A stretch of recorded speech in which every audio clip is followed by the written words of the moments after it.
Družinska hiša, ki vam jo bomo pokazali v naslednjem prispevku, stoji na mestu starejše gradnje v središču Ljubljane.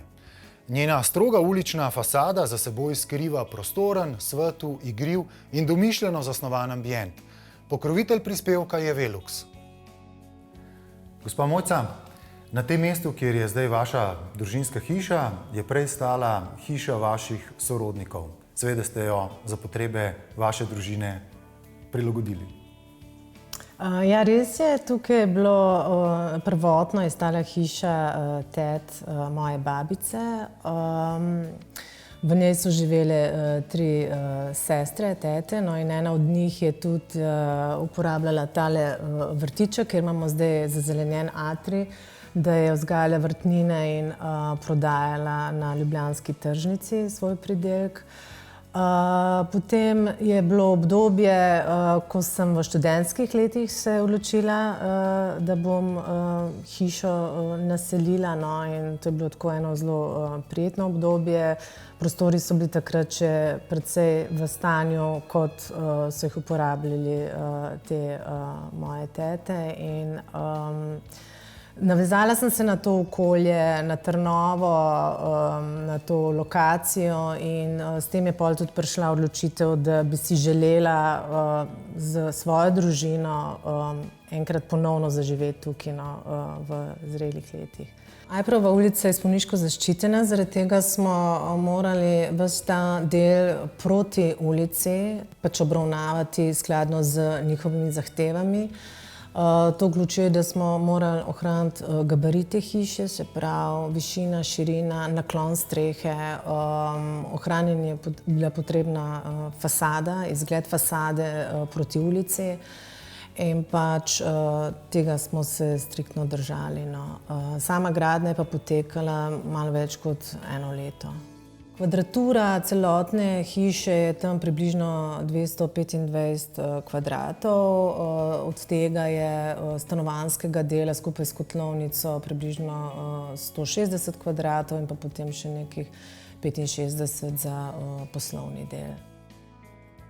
Mojca ni navdušena nad prevelikimi družinskimi hišami, zato je med načrtovanjem svojega doma razmišljala tudi o tem, kako zagotoviti dolgoročnejši razvoj hiše in uporabo posameznih prostorov. Hiša je zgrajena tako, da jo je mogoče, če bi bilo treba, razdeliti na dva ločena bivanjska dela. Že zdaj sta bivalni in poslovni del ločena in imata vsak svoj vhod. V nadstropju severnega dela hiše ima Mojca svoj arhitekturni biro, v pritličju pa je manjši poslovni prostor, kjer ima njen prijatelj violinist občasno glasbene delavnice. Mojca pravi, da je včasih prav zabavno, ko se med sestankom oglasi zvok violine. Opazil sem, da je ta stanovanjski del s poslovnim delom povezan precej nenavadno. V času načrtovanja sem nekako računala, da bi bil poslovni del na severni strani bolje oddajati, ne.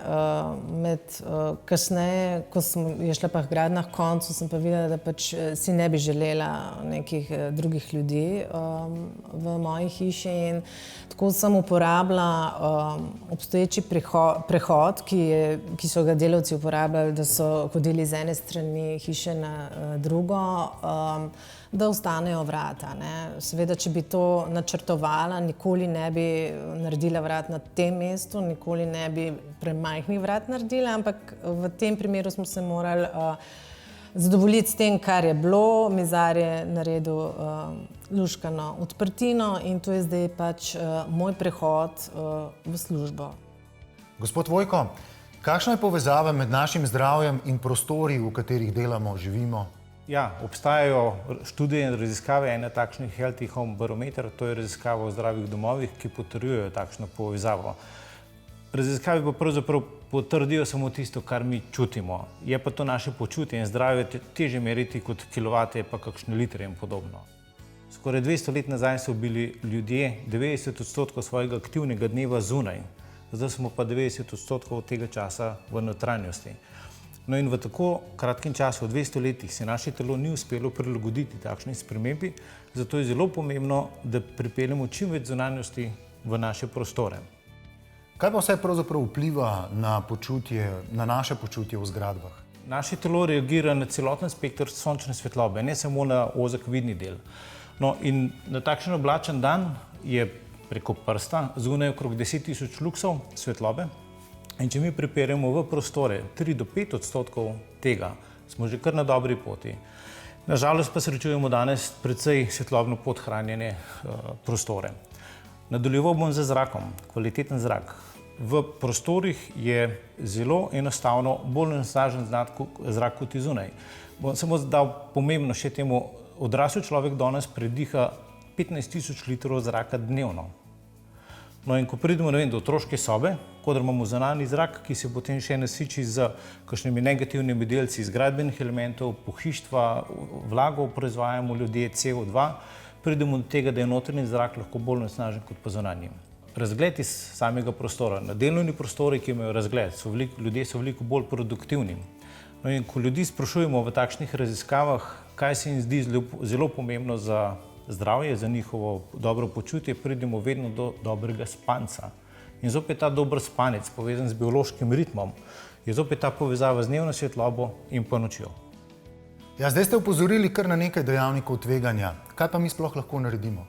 No, nekateri med nami se spomnimo tistih jutranjih radijskih oddaj, ki so nas spodbujali k telovadbi, in od takrat dalje se je pravzaprav govorilo o nekem bolj zdravem življenjskem slogu, pa bolj zdrava hrana, pa v fitnese hodimo, ampak še vedno smo v prostorih. Tako da, ko prenavljamo stavbo, je običajno precej težko narediti v zidu dodatno odprtino, pa pripeljati več svetlobe. Ugraditi strešno okno v strešno konstrukcijo je relativno enostavno in pri tem je treba pomisliti, da izkoristimo vse, kar nam ti prostori, ki so pod streho, ponujajo.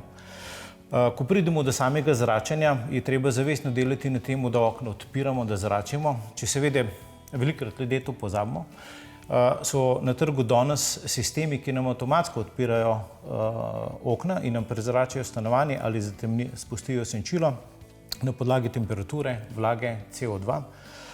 Pridemo pa seveda do novogradenj. No, in tam je zelo pomembno, da je zavedanje pomembnosti dobrega okolja na strani naročnika, še bolj ključno je pa znanje arhitekta. Ker če se arhitekt zaveda pomena povezave zdravja in pa prostora, ki dizajnira, bo temu namenil veliko pozornosti in tudi temu ustrezno sprojektiral in se pogovoril z naročnikom. Tako bomo s časoma dobili mnogo bolj zdravi prostor. Ker smo z družino več let, preden smo se vselili v to hišo, živeli v zelo temnem stanovanju, s temnim lesom, obrnjen na sever, je dodala še večjo potrebo po tem, da v novem domu natančno, kako se osvetlitev zgodi. Ena stvar je bila, da ker so sosednje hiše zelo blizu, smo morali ta strešna okna precej dvigniti. In tako smo poleg krasne zahodne svetlobe v vseh strešnih oknih ujeli še pogled na zvonik Trnovske cerkve.